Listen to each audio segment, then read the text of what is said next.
Tires and tubing fun. Hello, everyone, and welcome to the podcast of The Ordinary Maverick. This is Ajay, your host, an ordinary maverick, sharing real life thoughts and experiences and maverick tips. If you haven't hit the subscribe button yet, please do so, and you will not miss another episode. Well, I'm back in Seattle after some heavy work related travel in India, meeting special friends and family, and gorging on some of my favorite delicacies up there. A memorable trip indeed. Now, may I invite you all to close your eyes just for a moment and picture this scene. The flowing water, beautiful greenery all around, blue skies overhead, surrounded by the chirping of birds. Beautiful, right? Well, let's go a bit further. Imagine yourself sitting in a tube and just flowing down the river, using your hands to guide the tube. It's fun and, of course, even more fun when the river flows down rocks, creating small rapids, and your tube just spins in the water and flows down the rocks as you lift your legs up to keep the tube going and just enjoy the ride down the river. Sounds like a lot of fun, right? And actually, it is.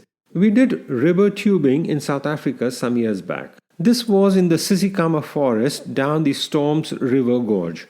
There were these big one-person inflatable river tubes that take you on this fascinating journey through Sisikama. It took us close to 3 hours and we were literally floating amidst unique scenery on the river going into unexplored sections of the forest where only the river flows.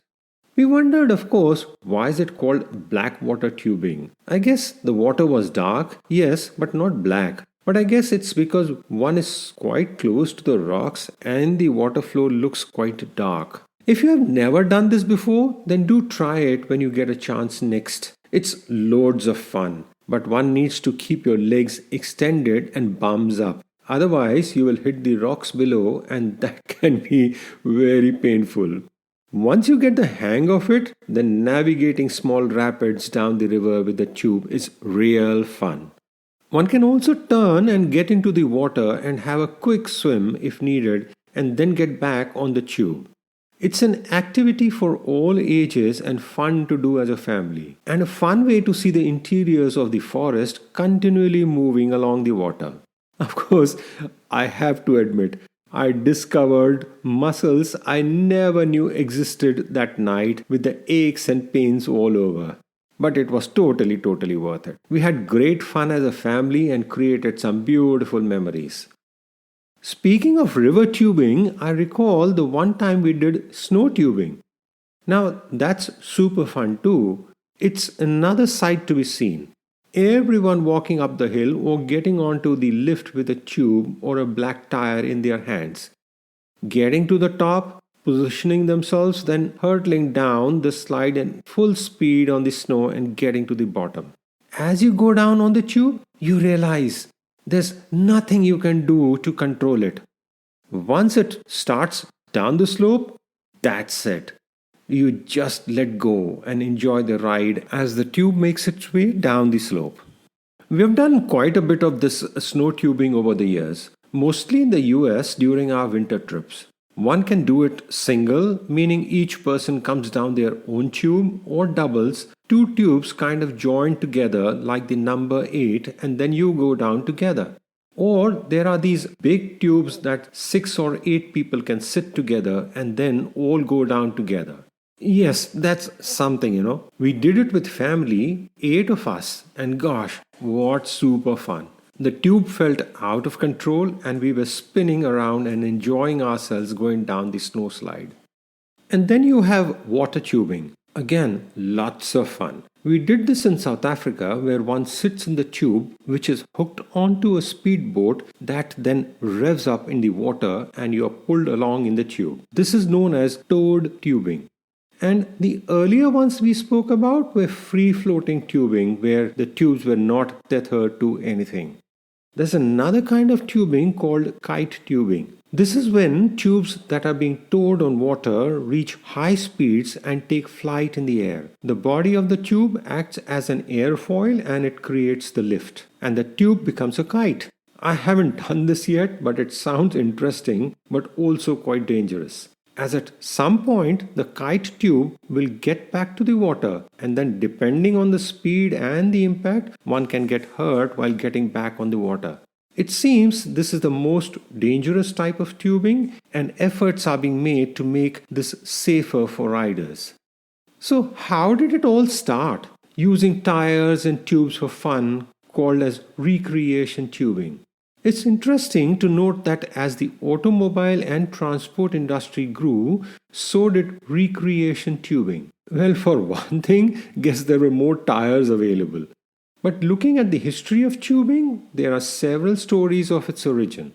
One speaks about Thailand's princess, Chambot of Nagar Swarga, as inventor of the sport of tubing.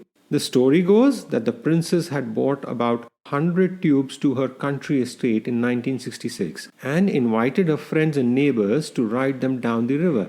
Then another story goes that tubing was invented on the Black River in Missouri by Yan and Harriet Wright sometime in the middle of the 20th century, as the popularization of the automobile industry meant there were a large supply of rubber inner tubes available.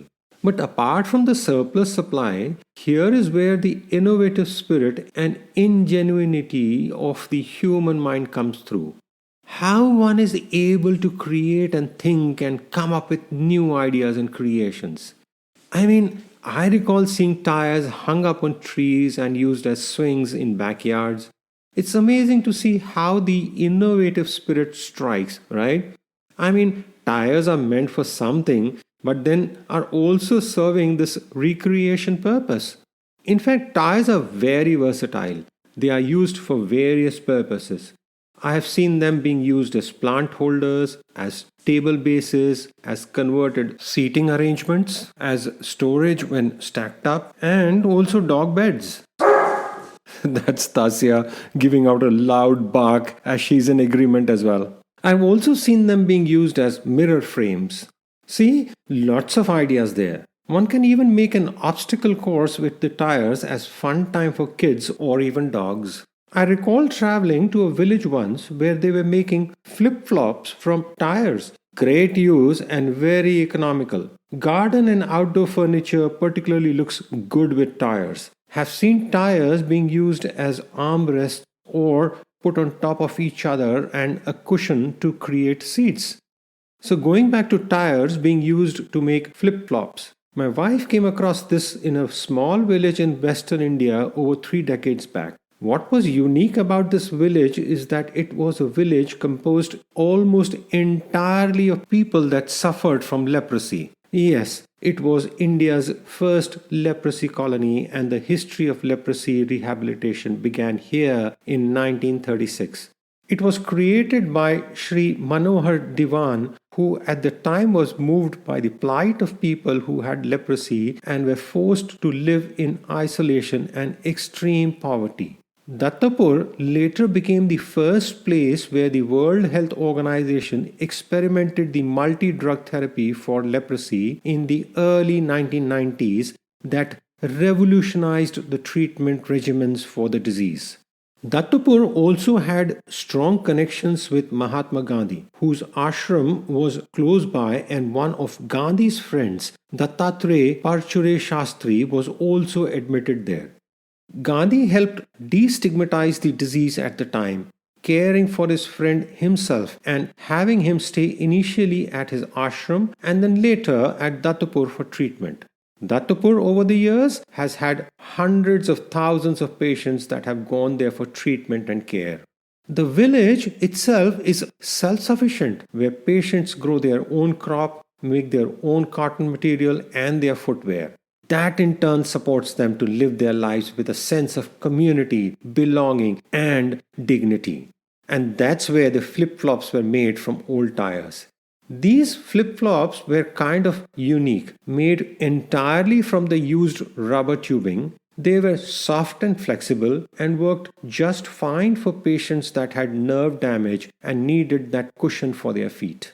The story of Dattapur and the resilience of the people living in that village continues to reinforce the strength of the human spirit. And with that strength and resilience is tied curiosity and the innovative spirit. So, whether it's the tubing on the river or over snow or in the air like kite tubing, it's all about keeping curiosity alive and continuously keep exploring and keeping the mind open. Fellow Mavericks, if you haven't tried any form of tubing before, go ahead and do it. I'm sure you can find snow or water close to where you are.